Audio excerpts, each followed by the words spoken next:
Hey everybody, I'm back. I know I said I might not be back before Thanksgiving, but I think I'm going to do two more this week. I'm going to do Jaws 3 today, and I'm going to do Planes, Trains, and Automobiles tomorrow. I figured since I did Jaws 4, I want to do the other one that's not so good in the franchise, Jaws 3 or Jaws 3D. Now, after Jaws 2 was a hit. It made money. It didn't make nowhere near as much money as the first one, but it was a hit. It was definitely a hit. Made a considerable amount of money compared to the budget it had. So going into the third one, there was an idea in development stage that they were going to make a National Lampoon spoof style movie called Jaws 3 People Zero.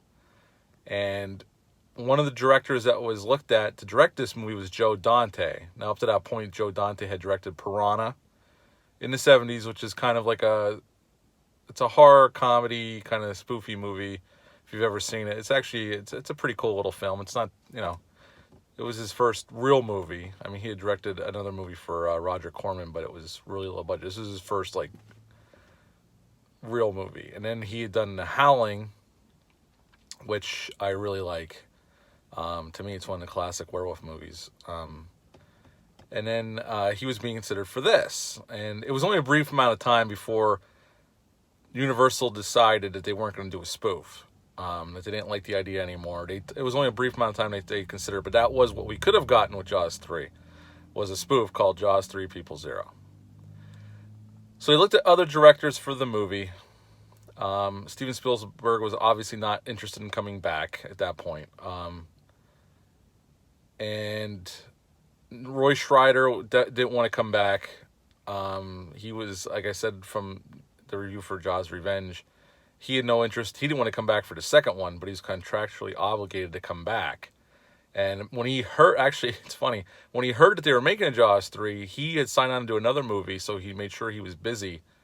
So they just wouldn't even bother even talking to him. He was making a different movie at the time. They were going in production on this one. Now, this is right around the time when the 3D thing was, there was a phase in the 80s around this time where 3D came back in vogue. If you remember, there was Amityville 3D, which was released around this time. Friday the 13th, Part 3 in 3D, right around this time. Jaws 3D, and there was some other ones. But those are the main three that I think of when I think of, in the 80s when 3D had its resurgence a little bit. No director wanted to touch it. They actually hired a really good writer to write a script for it, Richard Matheson, who had wrote novels, such classics like I Am Legend and Hell House. And he had written scripts before. He had written a script for Steven Spielberg's Duel back in the 70s. So he wrote a script for Jaws 3 once they decided they were going in a more serious direction. But by the time they went into production, so many people had touched the script and rewrote it that Richard Matheson said it pretty much didn't resemble anything. Not much that he wrote was still left in it. I don't know if he's credited with the screenplay. I think he is at some point credited on it, but he said pretty much most of his ideas aren't there. Now this one's set in go back to director. They end up settling on Joe Alves to direct it. Now Joe Alves had never directed a movie up to that point. He's a production designer. He did production design on Escape from New York, Jaws 1 and 2, and some other films. So he was very heavily involved with the first two Jaws movies, but he never directed a picture before. Well, they gave him the directing gig. And I think you could tell with the movie that it's a first-time director doing it.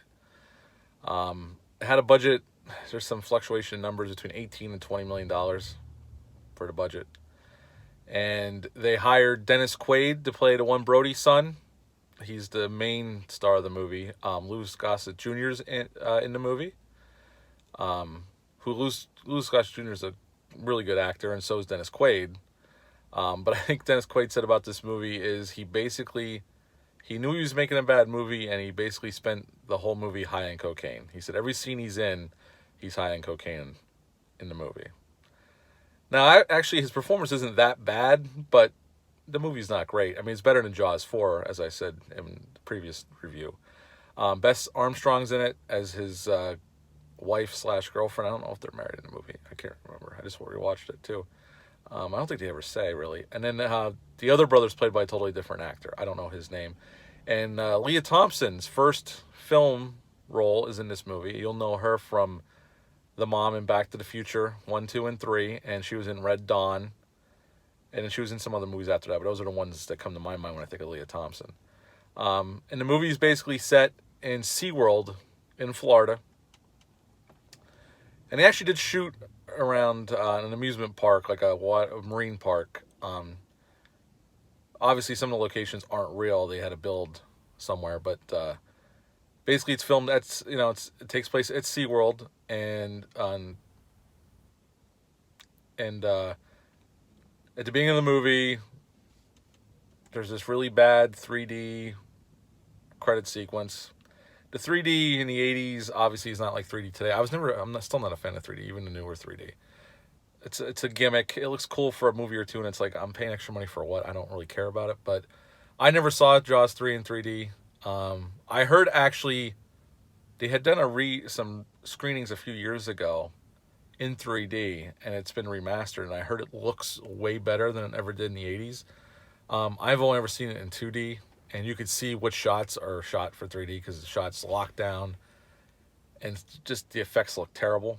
But anyway, the film takes place in SeaWorld, and it's right on the ocean, and a shark gets in to SeaWorld and starts wreaking havoc. Some of the employees that do work for the maintenance department disappear. They were fixing like gates underwater, and once they realize the shark's in the park, they have to hunt it down. And at first they want to catch it. They try to catch it first, and that doesn't. They catch the baby. There's a baby shark. I'm spoiling the crap out of this movie, but it's been out since '83, and I assume you saw it. If you didn't see it, it's worth watching. As a goofy, kind of campy, over the top, creature feature. It actually kind of is like Jurassic Park, only nowhere near as good, because it takes place in an amusement park. A creature of considerable size gets in and starts eating people. That's pretty much the gist of it. So it's kind of like a Michael Crichton kind of, movie, although just not as good. So Dennis Quaid's character teams up with these other people in the park and these experts that get brought in, and they try to, as the movie goes forward, the shark kills more people in the park. And the one ride, this Undersea Kingdom, that's these canals that go underneath the water you can walk through, gets shut off because the shark ran into the tunnel and it's leaking water, and they get sealed into these rooms. So they have to fix that to get the people out, and then they want to kill the shark. At one point they realize they can't capture it. It's too big, the mama shark. They catch the baby shark. It ends up dying in captivity, and they have to catch the mama shark, which is like 35 feet long. And at the end, they end up prevailing, and they blow it up at the end in a really terrible 3D effect shot. The problem with 3D back then, it's not like now, they really couldn't move the camera all that much. It's pretty much locked off, and everything's coming right at the camera. And you're talking about a fake shark, and you have a long shot of the shark coming towards the camera, especially at the end. They're in this underwater control room, and the shark's coming at it. And the shot hangs on the shark for a really long time.